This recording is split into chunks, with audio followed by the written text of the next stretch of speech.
வணக்கம். 2 மணி செய்திகளுக்கு வரவேற்பது நான் நந்தா. முதலில் இந்த நேரத்திற்கான தலைப்புச் செய்திகளை பார்க்கலாம். செந்தில் பாலாஜிக்கு எதிராக விரைவில் விசாரணை என்று உச்சநீதிமன்றத்தில் தமிழ்நாடு அரசு உறுதி. விசாரணைக்கு ஆளுநர் ஒப்புதல் வழங்கியதை சுட்டிக்காட்டி வாதம்.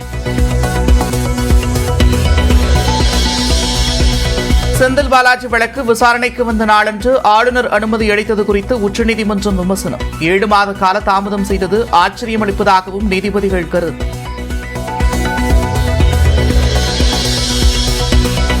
கடந்த ஜூலை மாதம் நடத்தப்பட்ட குரூப் 1 முதுநிலை தேர்வு முடிவுகள் வெளியாகின. தேர்ச்சி பெற்றவர்களுக்கான முதன்மை தேர்வு டிசம்பர் 10 முதல் 13ஆம் தேதி வரை நடைபெறும்.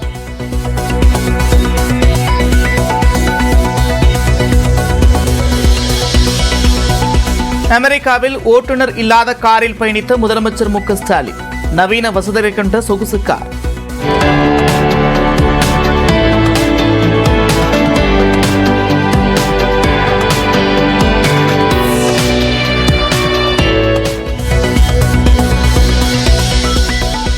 வெளிநாட்டு போட்டோஷூட், ஆடம்பர பகட்டு காரிஸில் கவனம் செலுத்துவதாக திமுக அரசு மீது எடப்பாடி பழனிசாமி குற்றச்சாட்டு.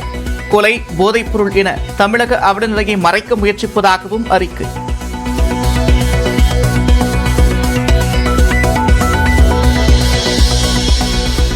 விக்கிரவாண்டியில் செப்டம்பர் 23ஆம் தேதி நடைபெறவுள்ள தமிழக வெற்றிக் கழக மாநாடு தொடர்பாக 21 கேள்விகள்.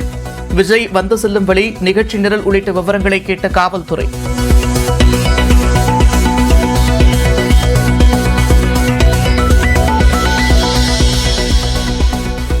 சேலத்தில் காளியம்மன் சிலையை அகற்ற வந்த மாநகராட்சி அதிகாரிகள். பெண் ஒருவர் திடீரென்று சாமியாடியதால் அதிர்ச்சி.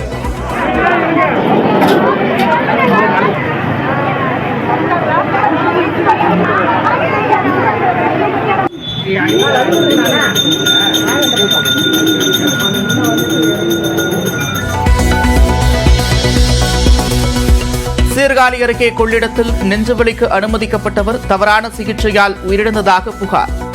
விஷ்ணு மருத்துவமனையை கண்டித்து உறவினர்கள் சாலை மறியல்.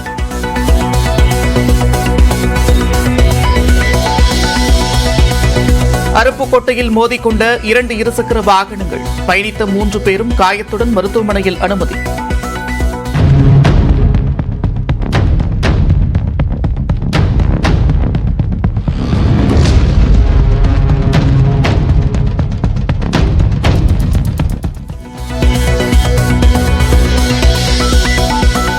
மானாமதுரையில் முகம் சிதைக்கப்பட்ட நிலையில் இளைஞர் கொலை. குற்றவாளிகளை கைது செய்யக் கோரி மதுரை ராமேஸ்வரம் சாலையில் மறியல்.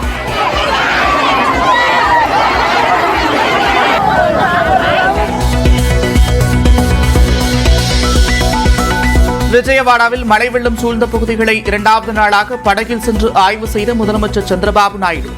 தனியார் உணவகங்கள், தன்னார்வ அமைப்புகள் மூலமாக மக்களுக்கு உணவுப் பொருட்கள் வழங்கவும் ஏற்பாடு.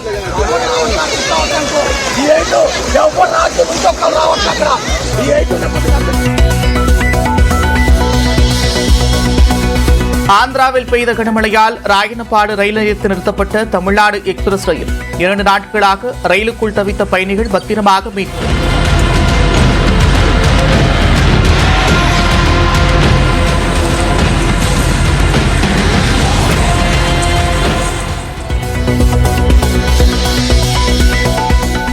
கனமழையை அடுத்து நிரம்பியதால் தெலுங்கானாவின் கம்பத்தில் பாலேறு அணையில் நீர் திறப்பு. வெள்ளப்பெருக்கில் அடித்து செல்லப்பட்ட சாலைகள்.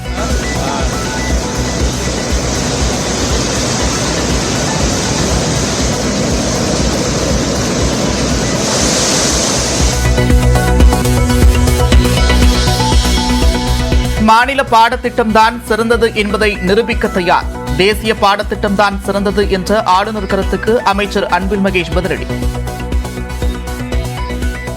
நம்முடைய ஆளுநர் நினைத்தால் அவரை அழைத்து கொண்டு நானே ஏதாச்சும் நூலகத்துக்கு சர்ப்ரைஸாக நான் போகிறேன். அங்கே உட்கார்ந்துருக்கின்ற அங்கே போட்டித் தேர்வுக்கு தயாராகின்ற மாணவர்களிடம் நான் பேச வேணாம், அவரே பேசி தெரிந்து கொள்ள வேண்டும் என்று. மலையாளத்தில் இயக்குநர் ஹரிஹரன் அட்ஜஸ்ட்மெண்ட் செய்யுமாறு கேட்டதாக நடிகை ஷர்மிளா பரபரப்பு புகார்.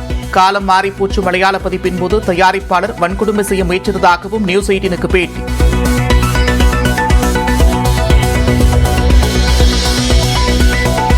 உத்தரப்பிரதேசத்தின் பரைஸில் ஓநாய்கள் தாக்கியதில் மேலும் ஒரு குழந்தை மரணம். உயிரிழப்பு 10 அதிகரித்த நிலையில் ஓநாய்களை தேடும் வனத்துறை.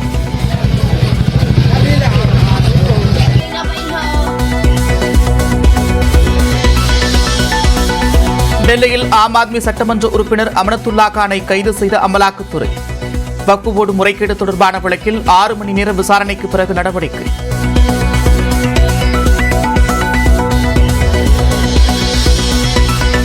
செபி உறுப்பினராக இருக்கும்போது ஐசிஐசிஐ வங்கியில் ஊதியம் வாங்கியது எப்படி?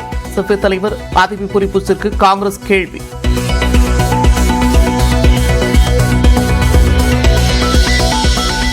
பொள்ளாச்சியில் மலையாள திரைப்பட படப்பிடிப்பு முடிந்த நிலையில் தயாரிப்பாளர் தன்னிடம் அத்துமீற முயன்றதாக நடிகை ஷர்மிளா குற்றம் சாட்டியிருக்கிறார். ஒட்டுமொத்தமாக 58 திரைப்படங்களில் நாயகியாக நடித்துள்ள அவர் தமிழ் திரையுலகில் எந்த பிரச்சனையும் ஏற்படவில்லை என்று நியூஸ் 18 தமிழ்நாட்டிற்கு விளக்கம் அளித்திருக்கிறார். நம்ம காலம் மாறி போச்சுன்னு ஒரு தமிழ் படம் வந்துருந்துச்சு இல்லையா, அதோடைய ரீமேக் மலையாளத்துல எடுத்தாங்க. அர்ஜுனன் பிள்ளையும் மஞ்சு மக்களும் சொல்லிட்டு அது full shooting was in Shoranur முடிச்சுட்டு பொள்ளாச்சியில ஒரு சாங்காக வந்திருந்தோம். அது பேக்கப் முன்னாடி அந்த சாங் எடுத்துட்டு பேக்கப் அந்த கடைசி நாள் அந்த ப்ரொடியூசர் வந்து he try to rate me. எப்பவுமே நம்ம பேக்கப் ஆகி போகும்போது எல்லாருக்கையும் சொல்லுவோம் இல்லையா, டைரக்டர் கிட்ட போயிட்டு வரேன் சார்னு. இது நானும் என் அசிஸ்டன்ஸ் போயிருந்த போது என் அசிஸ்டன்ஸை டார்ச்சர் பண்ணாங்க. ஒரு லேடி ஒரு மேல் மெம்பர் 2 பேரும் டார்ச்சர் பண்ணாங்க. என்கிட்ட they try to act funny. அப்போ நான் வெளியில ஓடி போய் கொண்டு அது பொள்ளாச்சியா இருந்தனால I was able to do something. ஏன்னா எனக்கு தெரிஞ்சவங்க இருந்தாங்க. அடிக்கல் Raj MP was very close with my பாப்பா, எங்க டிஸ்டன்ட் ரிலேட்டிவ். அதே மாதிரி கிருபாகரன் அங்கிள் பொள்ளாச்சியில் பெரிய ஆளு. சோ அது போய் இந்த ஆட்டோ டிரைவர்ஸ் கிட்ட அவர் வீட்டுக்கு கூட்டு போங்கன்னு சொன்னா நீங்க யாரு என்னன்னு கேட்டாங்க. நாங்களே வரோம் மேடம் சொல்லிட்டு அவங்களே வந்து கொண்டு செட்ரைட் பண்ணாங்க. அதுக்கு அப்போ அந்த காலத்துக்கு we didn't have mobile phone, only landline. அதனால எஸ்டி போட்டு போய் அப்பாக்கு போன் பண்ணேன். டேடி ராஜாத்தி அம்மாக்கு போன் பண்ணாங்க. அப்ப அவங்க போலீஸ்ல அமுச்சு வச்சு அவங்க அங்கேயே அரெஸ்ட் பண்ணி உள்ள போட்டோம். இப்போ நீங்க மலையாள சினிமால மட்டும்தான் இந்த பிரச்சனை இருக்கு அப்படின்னு நினைக்கிறீங்களா, இல்ல மற்ற துறைகள் தெலுங்கு இந்த மாதிரி வெவ்வேறு மொழிகள்லயும் நீங்க நடிச்சிருக்கீங்க, அங்கேயும் இந்த மாதிரி பிரச்சனைகளை நீங்க ஃபேஸ் பண்ண வேண்டி இருந்ததா? தமிழ்ல எனக்கு உண்மையிலேயே ஒண்ணுமே இல்லம்மா. தெலுங்குல 2 படத்துல ஒரு படத்துல வந்தது. பட் அந்த படம் ப்ரொடியூசரே சால்வ் பண்ணி கொடுத்துட்டா. டைரக்டரால கொஞ்சம் பிரச்சனை வந்துச்சு. ப்ரொடியூசரே வந்து டைரக்டர் கரெக்ட் பண்ணிட்டாரு, இந்த மாதிரிலாம் பேசக்கூடாது அப்படி இப்படின்ட்டு. சோ அந்த ப்ராப்ளம் சால்வ் ஆயிடுச்சு அங்கேயே. ஒரு சம்பவம் சொன்னீங்க, அந்த மாதிரி ஹோட்டல்ல அறையில இந்த மாதிரியான ஒரு அத்துமீறல் நடக்க இருந்துச்சு, ஆனா நீங்க தப்பிச்சிருக்கீங்க அப்படின்னு சொல்லி. சோ வேற ஏதாவது அந்த பிரச்சனைகள் அல்லது இப்போ முன்னணியில இருக்கிற நடிகர்கள் அல்லது இயக்குனர்களால இது மாதிரியான பிரச்சனைகளை சந்திச்சிருக்கீங்களா? முக்காவாசி முன்னணியில இருக்கிறவங்க ஒரே ஒருத்தர் தான், ஹரிஹரன் சார். அவரை பத்தி சொன்னேன். அது ஏன்னா அவர் வீட்டுக்கு போயிருந்தேன். விஷ்ணு அண்ணான்னு ஒருத்தர் வந்திருந்தார் கூட. அவர் வந்து ஒரு பூரம்னு ஒரு மலையாள படத்துல ஹீரோவா பண்ணவரு. அவர் எங்க ஃபேமிலி ஃப்ரெண்ட். சோ அவர் தான் ஒரு படம் எடுக்கிறாரு, வரியாம ஹீரோயின் கேட்டாருன்னு. சரி போய் பார்த்தோம். நல்லபடியா ஹேண்டில் பண்ணாங்க. காஃபி டீ எல்லாம் கொடுத்தாரு. நல்லபடியா பேசிட்டு இருந்தாரு. நான் வந்துட்டேன் வீட்டுக்கு. அதுக்கப்புறம் விஷ்ணு அண்ணாவை கூப்பிட்டு அவர்கிட்ட பேசியிருக்காரு. இந்த மாதிரி இந்த பொண்ணு வந்தா தான் படம் அப்படி இப்படின்ட்டு. அவர் என்கிட்ட போன் பண்ணி கேட்டாரு, விட்டுருங்க நான் அந்த படம் வேணான்ட்டேன். ஆந்திராவில் கனமழை வெள்ளம் காரணமாக தண்டவாளங்கள் அடித்து செல்லப்பட்ட நிலையில் தமிழ்நாடு எக்ஸ்பிரஸ் ரயிலில் சிக்கித் தவித்த பயணிகள் 2 நாட்களுக்கு பிறகு ஜேசிபி டிராக்டர் உதவியுடன் மீட்கப்பட்டிருக்கின்றனர். ஆந்திரா மற்றும் தெலுங்கானாவில் கடந்த 2 நாட்களாக பெய்த கனமழை காரணமாக பெரும்பாலான இடங்கள் வெள்ளத்தில் மிதந்து வருகிறது. பல இடங்களில் மழை வெள்ளத்தால் ரயில்வே தண்டவாளங்கள் மணலரிப்பு ஏற்பட்டு தண்ணீரில் அடித்து செல்லப்பட்டன.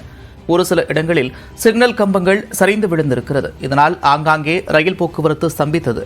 இதேபோல ராயனப்பாடு என்ற இடத்தில் நிலையத்திற்கு அருகே தண்டவாளங்கள் தண்ணீரில் அடித்து செல்லப்பட்டன. இதனால் அந்த வழியாக நேற்று முன்தினம் வந்த டெல்லி சென்னை இடையிலான தமிழ்நாடு எக்ஸ்பிரஸ் ரயில் சிக்கிக் கொண்டது.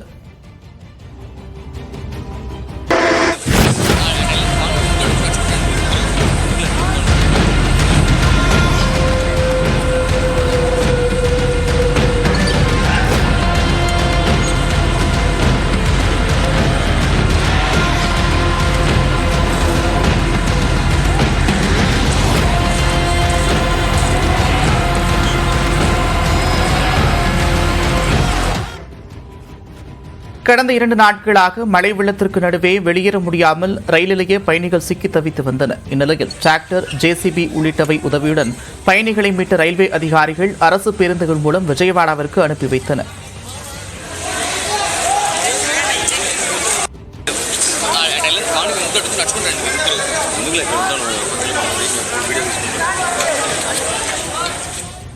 விஜயவாடாவில் வெள்ளம் சூழ்ந்த பகுதிகளில் ஹெலிகாப்டர் மூலம் குடிநீர் விநியோகம் செய்யப்பட்டு வருகிறது. மேலும் விஜயவாடா கனகதுர்கை அம்மன் கோவில், அட்சய பாத்திரம் தன்னார்வ அமைப்பு, தனியார் ஹோட்டல்கள் உள்ளிட்டவை மூலம் பாதிக்கப்பட்ட மக்களுக்கு உணவு விநியோகம் செய்ய முதலமைச்சர் அறிவுறுத்தியிருப்பதாக தகவல் வெளியாகியிருக்கிறது. தெலங்கானாவில் பெய்து வரும் கனமழை காரணமாக கம்மம் மாவட்டத்தில் உள்ள பாலேறு நீர்த்தேக்கம் நிரம்பி தண்ணீர் வழிந்தோடியது. இரு கரைகளையும் தொட்டபடி தண்ணீர் பெருக்கெடுத்து ஓடியதால் ஆங்காங்கே பாலங்களும் சாலைகளும் அடித்து செல்லப்பட்டது. இதேபோல பல இடங்களில் போக்குவரத்து கடுமையாக பாதிக்கப்பட்டது.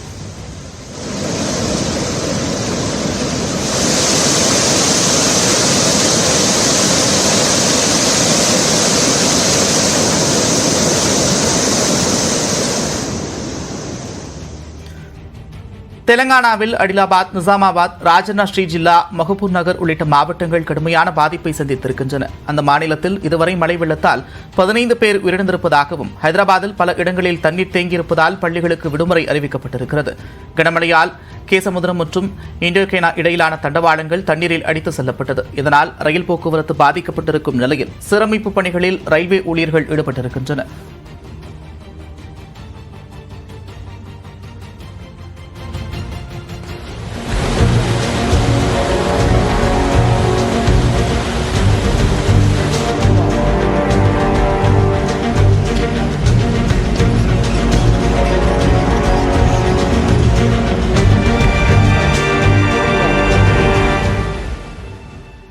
ஆந்திராவில் கடந்த 2 நாட்களாக பெய்த கனமழை காரணமாக ஸ்ரீகாகுளம், விஜயநகரம், காக்கிநாடா, நந்தியாலா உள்ளிட்ட மாவட்டங்களில் இயல்பு வாழ்க்கை பாதிக்கப்பட்டுள்ளது. விஜயவாடாவின் பல இடங்களில் இடுப்பளவிற்கு தண்ணீர் பெருக்கெடுத்து ஓடுவதால் பொதுமக்கள் கடுமையாக பாதிக்கப்பட்டுள்ளனர். மழை வெள்ளத்தில் இதுவரை 12 பேர் உயிரிழந்திருக்கின்றனர். வீடு, உடைமைகளை இழந்த மக்கள் முகாம்களில் தங்க வைக்கப்பட்டிருக்கின்றனர். மீட்புப் பணிகளில் தேசிய மற்றும் மாநில பேரிடர் மீட்புப் படையினர் ஈடுபட்டுள்ளனர்.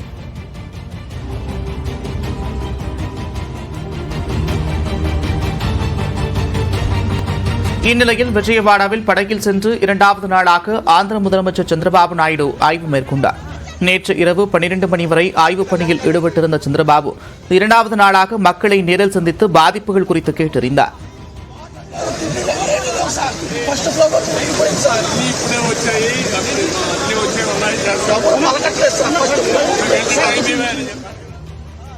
தானே களத்தில் இறங்கி மீட்புப் பணிகளை கவனித்து வருவதால் மக்கள் அச்சப்பட தேவையில்லை என்று முதலமைச்சர் சந்திரபாபு நாயுடு தெரிவித்தார்.